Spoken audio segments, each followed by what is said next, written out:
안녕하세요. 법무법인청 곽준호 변호사입니다.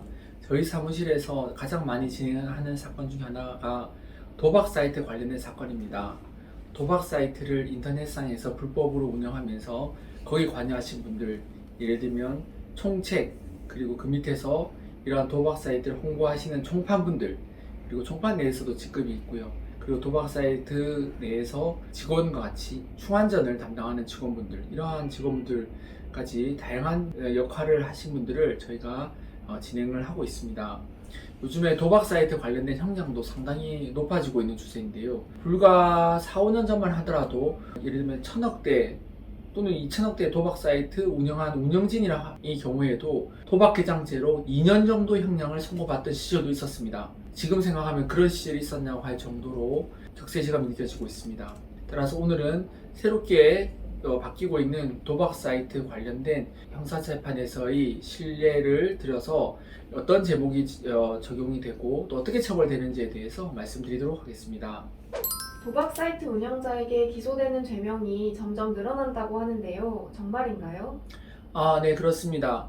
원래 예전에는 도박개장죄와 국민체육진흥원법 위반, 즉 형법상 도박개장죄 그리고 국민체육진흥원법 위반 두 가지로만 기소가 되고 처벌받는 경우가 대부분이었습니다.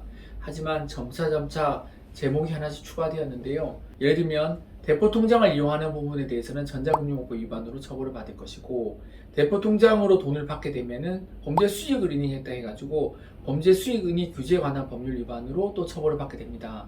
그리고 또 추가되어서 도박 사이트 조직, 토토 사이트에서의 그 총책부터 이어지는 이러한 단계들이 범죄단체와 유사하다고 하여서 범죄단체, 범단으로도 처벌하려는 추세가 최근에 있습니다.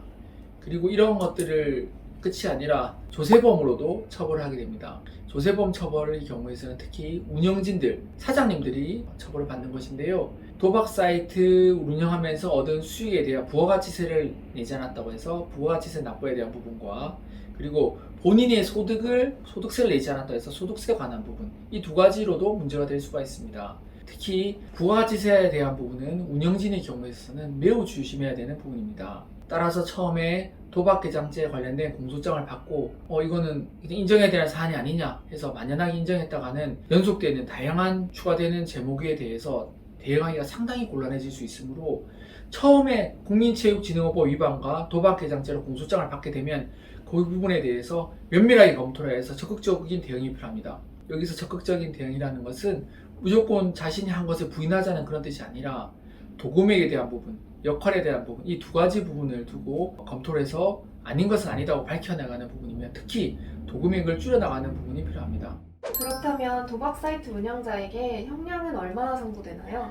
네, 앞서 말씀드린 것처럼 예전에는 운영진에게도 2년 정도가 선고되는 적이 있었습니다. 그러나 지금은 형량이 점차 올라가는 추세여서 지분권자의 경우에도 2년 이상형이 선고되는 경우가 있고, 특히 사장, 운영진의 경우에 있어서는 5년까지도 형량이 선고되는 경우가 있습니다. 이러한 선고 형량은 운영기간, 그리고 도금액으로 불리는 공소장에 나와 있는 금액, 그리고 수익, 전체 조직의 규모, 사이트 개수 등이 종합적으로 적용이 되어서 판단이 되게 됩니다.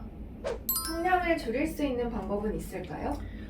네, 형량을 줄일 수 있는 방법은 우선은 도금액적인 측면에서 접근하는 방법과 역할적인 측면에서 접근하는 방법 두 가지가 있습니다. 본인의 역할을 낮추고 그리고 도금액을 줄이는 것이 이러한 사건의 결국 핵심입니다.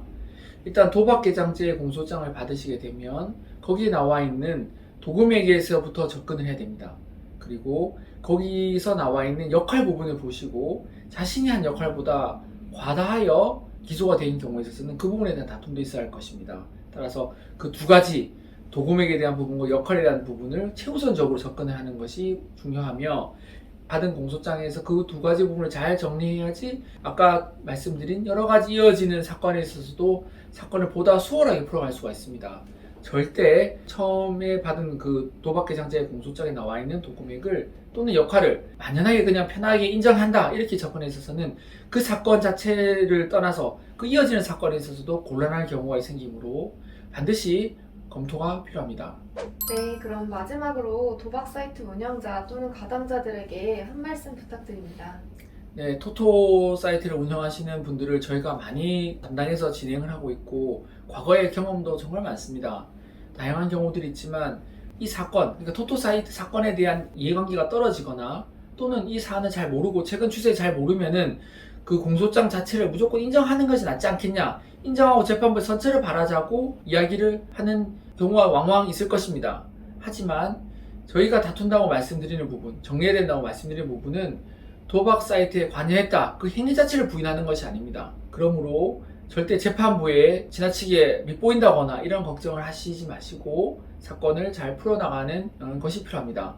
그리고 거듭 말씀드리지만 도박 사이트 사건 그 자체에 부과되는 여러 가지 범죄들이 많이 있으므로 처음에 도박 사이트 사건의 도박개장죄로 나온 공소장을 그냥 무조건 인정하시면은 나중에 정말 곤란한 경우가 생길 수 있으므로 이 점을 주의하셔서 정말 경험이 풍부하고 이 최근 트렌드를 잘 아는 변호사와 상담이 필요할 것입니다. 저희 사무실에 문의해 주시면 저희가 가장 최근 트렌드와 그리고 다양한 성공 사례를 직접 보여드리면서 풍부하게 논의해 드릴 수 있으므로 언제든지 연락 주시기 바랍니다. 감사합니다.